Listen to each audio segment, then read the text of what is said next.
So as I was saying, part 3 and the last, hopefully.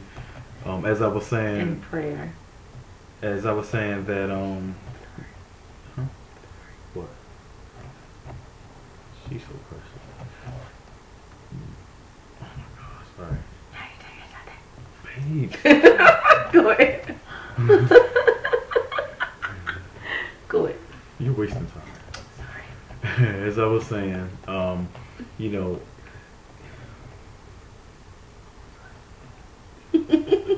oh, God is able to do Exceeding anything that you ask for him to do. And one thing Nicole says a lot is your prayer can be your prophecy. And at first I didn't know what she was talking about. You know, and I used to be like, yeah, you know, God is good. You know, and then and I thought about it, you know, a few times and turned it over in my spirit. And truth be told, it really can. You know, the Bible says, you know, believing and you shall receive anything you ask in my name, I will give it to you.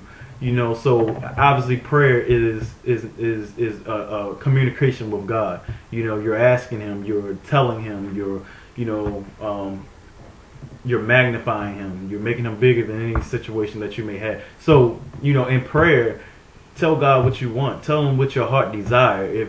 If you know that you're not ready at this point in time in your life to receive it, ask him to prepare you for it. Now watch what you pray for.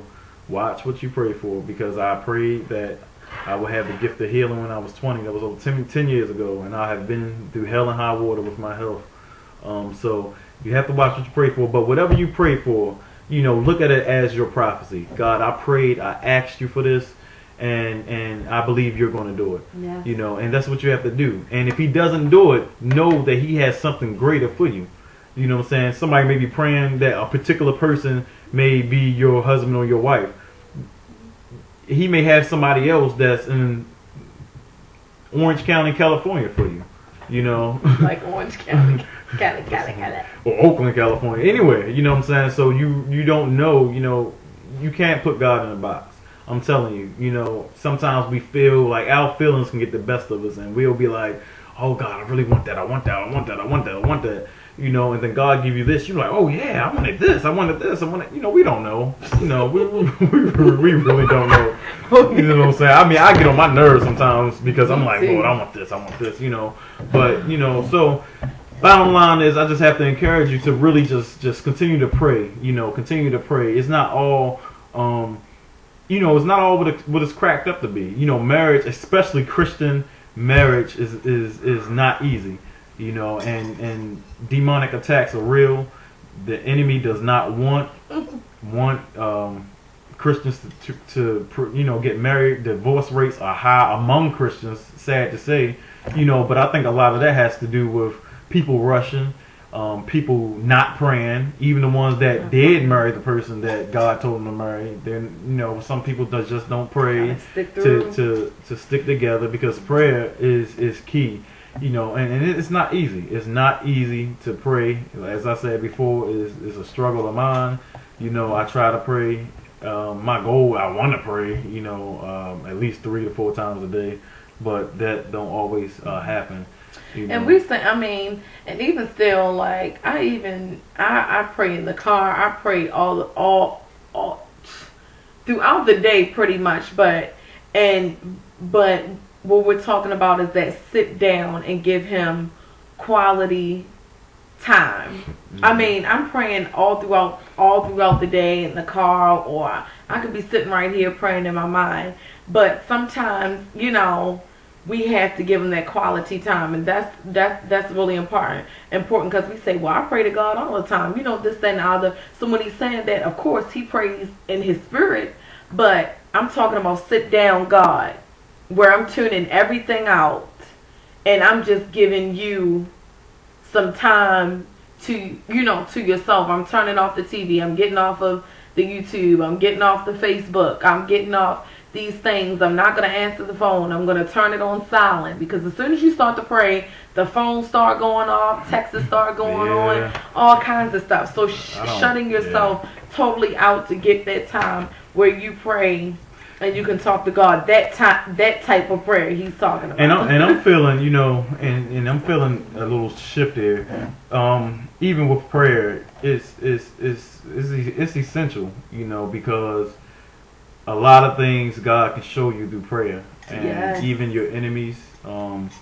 You know, even today, you know, people that I know for a fact that don't care for us, that does not care for our marriage, that doesn't care too much for my wife, for me. You know, I really don't care. They know that. That's probably gonna make them mad. You know, so it's praying. You know, can really keep you from falling into certain traps. Yes. I can tend to have like a coldness. You know, I don't know. It's strange. I try not to, you know, but you know, especially when you're dealing with phony people, and I try to be straightforward with people and just tell them how, you know, how it is pretty much. But if you pray, just pray and just keep God first. Just continue to, if you're up in limbo about a situation, pray, ask God to really lead you, to guide you. If you're looking to relocate, ask Him to lead you and guide you, especially if you're looking for a new church. You definitely want God to lead you and guide you, because, you know, church is the foundation of church has, or the reputation of church rather, has diminished greatly. You know, since I've been a child, you know, if somebody said something, you know, about going to church or something, you know, it was respect. Yeah. Nowadays, everybody claim they're a Christian. Everybody, you know, there is no standard. You know, you can't really separate, and people get mad when you bring up the club situation and going to church. You know, and people get mad about, like, I'm a Christian, I go to club, I still love God. You know, you never not questioning the fact that you love God. Of course, I loved God when I was in a club. You know, that wasn't the issue. The issue is portraying something that you're doing something that is in contradiction of what God would want you to do. Mm-hmm. You know what I'm saying? And the biggest thing that I say to people that feel that it's okay to still club and drink, then go to church and do whatever, you know, is how would you feel would you party with your pastor at a club on Saturday night and then come to church Sunday Some morning? of you might. And that's why you got to be careful what God in church God is leading you to. Don't go there. No. No, but, you know, and it's serious because, you know, but some people really get offended by that. You know, and I used to club. I'm no perfect. Nicole used to club. I used to drink. I used to get drunk. And you know, so I mean, it's not being judgmental, but truthfully, when I was out there like that, I would, and I know that you was in church too. I wouldn't have come to you and asked you for prayer, because I'm like, they ain't got no power. You out there with me. So what's the point?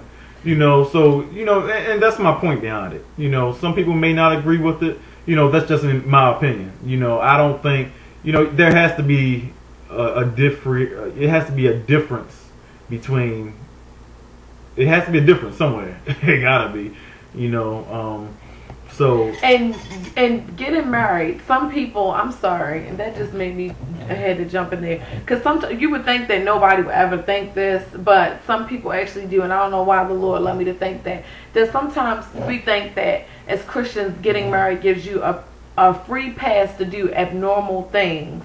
Just because we're married now, you say, oh, you know, I couldn't go to the club because, you know, you say they're looking for people, you're drinking or this, that, and the other. Well, I'm married now. I'm not going to fall into sin because I'm married. Now that we're married, what's wrong with us going to a club together? I'm not doing anything wrong because I'm not going to meet somebody. I'm married and I'm with somebody.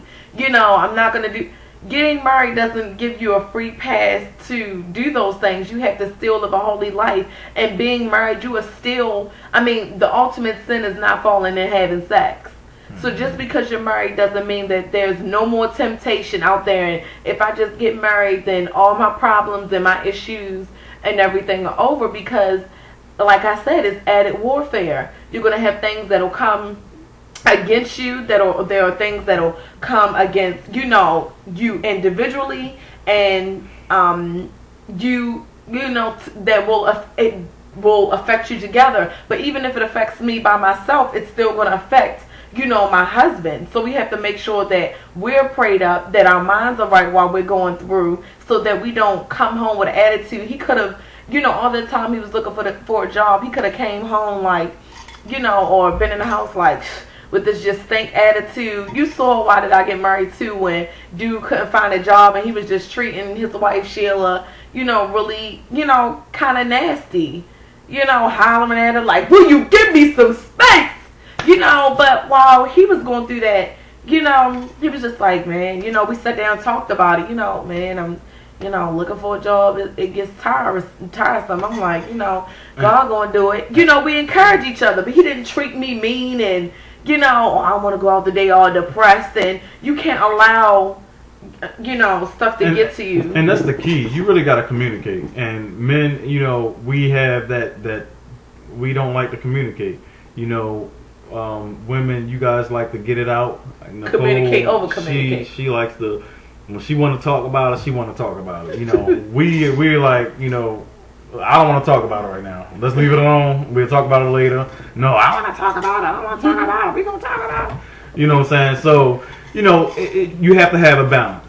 You know, fellas, right. You have to bend and you know, you have to, you know, try to bring it in and try to talk to him. But if your man is not, you know, if he gets heated and he don't want to talk, you have to give that space. You gotta respect. You cannot intrude into that territory because, you know, a lot of times if a male get mad, we're ego stroke. So I mean, we kind of, if you're getting put down at your home, then you're gonna try to look for it somewhere else to make sure you still got it. And that's why a lot of men fall into foolish traps because they're too busy out there trying to see if they still got it.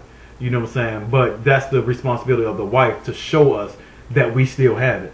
You know what I'm saying? So that's the importance of communication. That's the importance of coming together and you know, and making love on a regular and going on dates, going out to eat. You know, we try to go out to eat together at least once a week, you know, at least. You know, if we can't do that, shoot, light a candle in the kitchen. And that's what we used to do before we had money. Had pork and beans and hot dogs with a candle. Yes. And don't sit up there and then even how he just said it's our job, you know, to do that. Don't sit up there and say that I don't care what I do. He still shouldn't cheat. You know, he still shouldn't go out or whatever. But you can't, that's the same thing if you have a man that's neglecting you or not telling you that you're beautiful or not spending time with you or whatever. You know, are you just going to sit up there and say, okay, you don't have to do that and you still have me. So we can't train our minds, ladies, that, you know, oh, you know, we can just because they're our husbands and just because they're ours, that we can talk to them and treat them any kind of way. Oh, we got them now. Talk to them like they're a dog. Talk down to them because they might be taking it now. But later, soon, everybody gets tired. Vice versa, whether it's the woman, you know, feeling like she's lacking something, or the man feeling like he's lacking something. And just like you said, you have to keep those date nights, keep the fire going, keep the romance going. Don't get so used to your husband, you know, that you just feel like, you know, you could talk to him any kind of way, or that you don't feel like you have to spice yourself up. I asked my husband, you know, well, what do you like? You know, or what do you know? Or if it's something that I know he likes, he'll do it. Now, he likes me to wear my hair up. He told me he helped me stop fidgeting with my hair when we on camera. But he likes my hair up. I don't really care for my hair being up like not that. Not all the time. But no, I'm just saying. But I'm like, you know, okay, Poppy, you want my hair up a little bit? I'm like, nah. Yeah, I mean, I'm just saying. Then I'll do it sometimes. Yes, it's like, and you have to be open. You can't be offended, because at first I was like, well, what do you like? Look, I'm not a plain Jane. Because when I wanted to dye my hair blonde, he was like, no, keep it black. I don't, you know, do that. And then I was like, all right, well, let me get a little brown going into blonde. Now I can't get him away from the blonde. Now he just loves the blonde. And I'm like, I like it, you know, I like it too. This is what he likes. It looks good on me. Okay, I'll keep it because that's what he likes. And there's nothing wrong with that. You're not, you know, controlled by your man. And that's why it's good to have married couples have good people surrounding you, whether they be married or single. You know, and you have to have good people. Yeah, you really do, because you don't want too many single people, you know, because or bad people, bad influences that are married, because you got to be careful, because some people may want your spouse.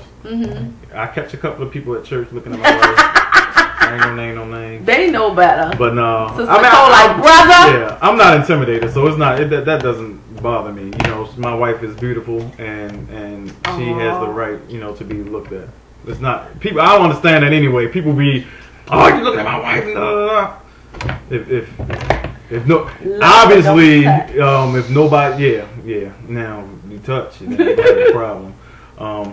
But obviously, oh, we gotta go to commercial. I'm sorry. That's okay. We'll be back and with prayer. The last one, the last stand.